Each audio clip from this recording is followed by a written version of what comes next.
Here we have an editor in his natural habitat. He has just about finished his project, looking proud and pleased. There is one requirement.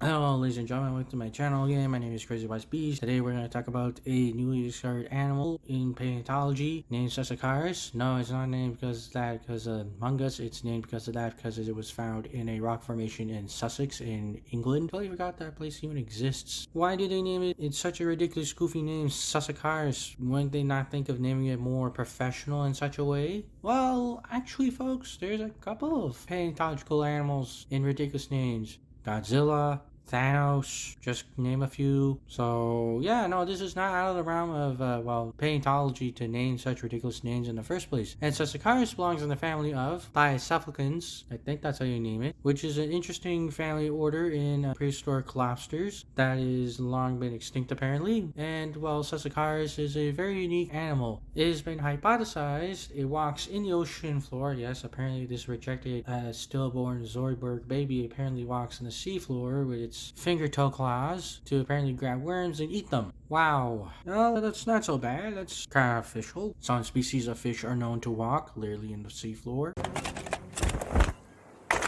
What?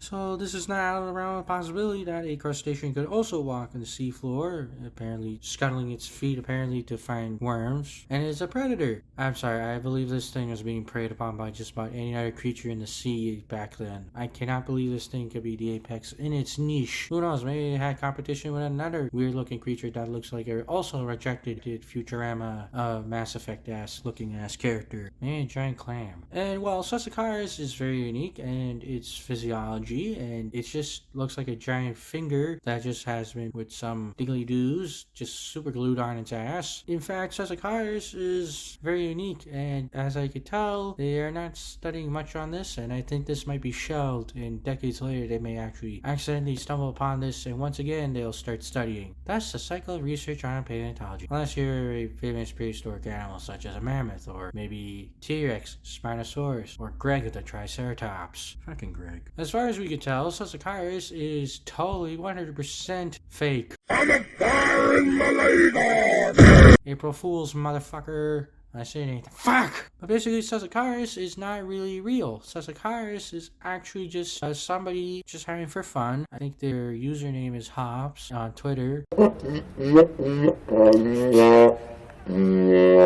And they just did this for fun. They didn't really make this into the grand scheme of anything. This is not some sort of ploy, no scam. This is not to trick people. And no, this is not some rejected ass TV show character. This is just somebody's idea to have fun making a paleontology creature based off of a Mungus character in a video game. That's all. But it has gone well out of the control of, well, Hops. And, well, this just got out of control. There's a mock article here. There's even a forgery of a fossilized specimen here. Is actually just for fun. This doesn't look like the paleontological community, or I guess the paleontological industry, or let's call it the paleontological community, has done anything bad. They had not made this into some sort of scam or anything. It looks like they just had fun. They a few shits and giggles, and they actually did what very few communities out there in general could only do, is self-control themselves before anything else could go wrong, and they stopped making this go out of control. Yes, there is a few pieces of art of sussocaris, but it's just for fun. It's not to trick people to do something or believe in something. This is just all for fun, despite the fact it looks like a rejected Halo Mask character. What can we learn as artists in general in future examples, actually in future works when it comes to prehistoric animals, or maybe living creatures, or maybe machinery? It might rename it in a ridiculous name. For example, I'll pull out my Velociraptor I totally made up. It doesn't look like it could fit in a cartoon at all. Wilson. Wilson is a ridiculous name, and it's not based off of any pre-existing Velociraptor. It's actually just for fun as well, and I didn't try naming it officially too. Although I could see someone try naming this Wilsonosaurus or Wilson Raptors. Oh god. But Wilson is just for fun. In fact, I just wanted to see if I kill a velociraptor. So what can you do in this case when it comes to naming, let's just say, prehistoric animals? Well, for naming prehistoric animals, sussocaris is a nice name, but probably in Hops's version, probably if he or she ever tries to do a reiteration of any kind, let's just say they made a Super Mario character, like the Koopa Trooper, they might name it Koopa Trooper-ish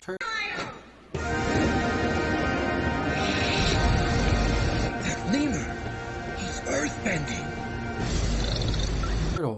or something like that, or Koopa Trooper Funs and Shits and Giggles, prehistoric animal. Just to be very blunt, that way nobody could go and take this out of control, and let's just say some sort of nefarious person out there may not be using this in some sort of way to trick and scam people, to basically make them think that this could be a real thing, and props on the paleontological community as a whole, taking this out of control and making this go weirder than it could have been. Because this could easily get out of hand, and this could easily go into mainstream media, and easily mainstream media, as we all know, needs clicks and views. I am now forthwith sonified!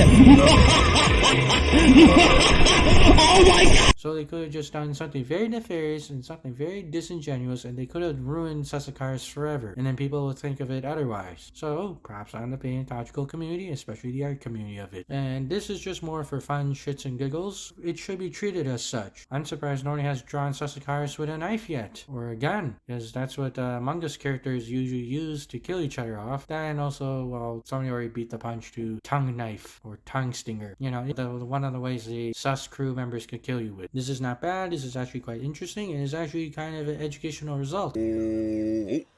Oh shit. And for future artists that may be paleontology or non-paleontology, could be in machinery or could be in artistry or building or maybe concept design, you might want to think about naming it more bluntly, like I have done, your projects in such a way that way people don't, you know, mistaken it for something and they take it out of control. Pray to God that they hopefully self-control themselves like how they did with sussocaris. And we can only hope. Now later, folks, I have to go to court now because I had to testify against an old lady who used a machine gun against the Marine troops and basically mowed them down like Super Mario Bros. Characters. Shotgun simulator. Later, folks. Yes, I know I'm coming. Goddamn, you cops are so fucking on edge. Don't forget to eviscerate the like button. Don't forget to fire the subscribe button on a rocket. Get a cable company for that. Here's my Instagram account. I like the name. I'm keeping it. Here's my Amino. Great of you. And here's also my Reddit, as well as my ArtStation. Alright, and my Anger too. Here's some other social medias I use. I have a Wattpad. I have also a Tumblr. I know. I have a Vor. And for some of my video sites that I use, that are going to be Odyssey and Internet Archive. To make sure they don't kibosh me. Yes.